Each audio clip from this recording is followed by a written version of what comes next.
Thank you, Madam Chair, and welcome, Chairman Bernanke. I have a couple questions, but first I want to mention that I find it awfully frustrating at times when we always talk about inflation and we only talk about the prices. We have prices under control and there's no inflation. We have to realize that the monetary base, the liquidity was doubled in a few short months. To me, there's a lot of inflation out there. It's already inflated. We're in the midst of inflation. Because the prices haven't gone up doesn't mean we don't have the distortion.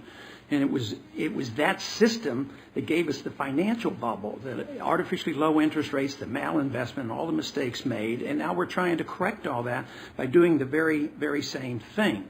So I think someday we're going to have to address this somewhat differently, because I'm not very optimistic that we can solve our problems with more spending and more borrowing and more inflation in order to solve those problems. But you answered this question several times, and I want to bring it up again, and that has to do when will some of this liquidity be drained?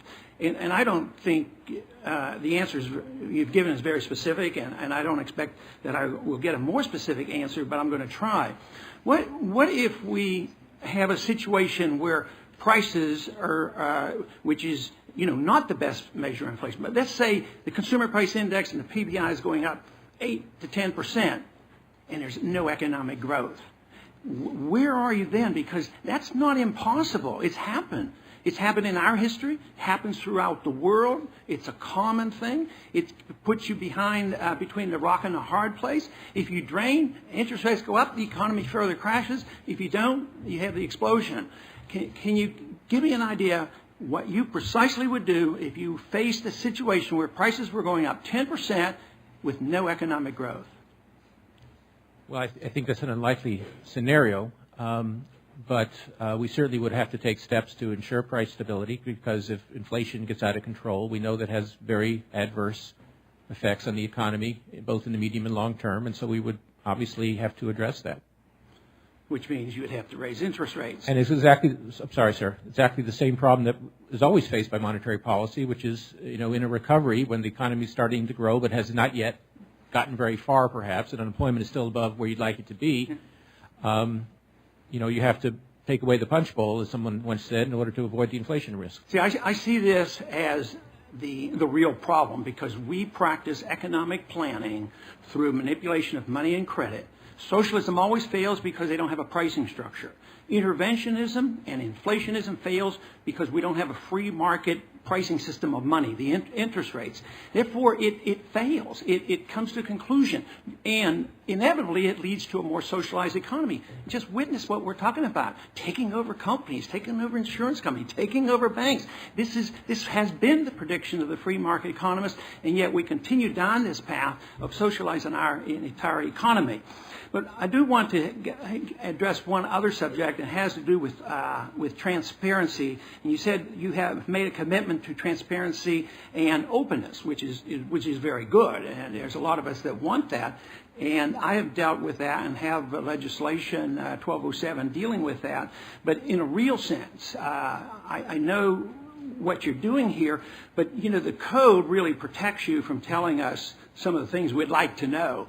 For instance, in 1978, when the GAO was given the authority to audit the Fed, it put the exclusions in there, but you can't ask these questions. Precisely, if I wanted to know about all your agreements and discussions with foreign central banks, with foreign governments, with international financial organizations, you have no obligation, and you haven't volunteered to do this.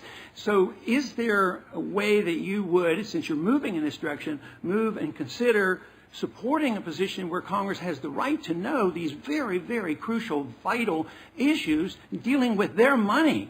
I mean, everything you do deals with their value of their money. Would you ever be open to the repeal of some of those provisions? Yes, I would. Now, let me be specific. We have many programs where we lend money, we take collateral, and we obviously are repaid.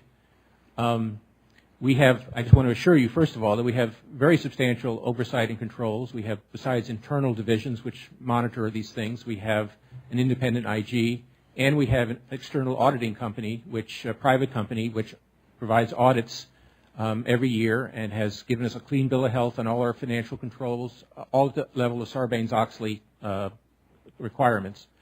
That being said, if Congress needs more information about the operations that we are doing, exactly how we manage our collateral, how we manage our lending, those sorts of things, I think we can talk to you about providing more information about that, and if necessary, working with the GAO.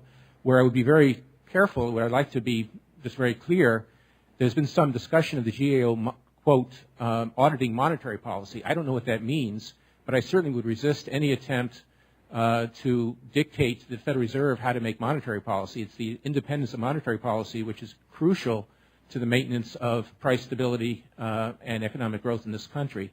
And that would not be acceptable. But if it's an issue of making sure that we're appropriately managing our systems and doing what we say we're doing in terms of our lending, I think, we want to be open. We want you to understand that we're taking every precaution to protect the taxpayer. Of course, it's the policy is the only thing that really counts.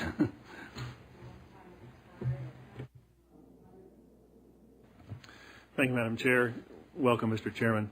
When Senator Schumer brought up his issues about credit card, there's probably not too many advantages of the mail stacking up at home when we're up here this week.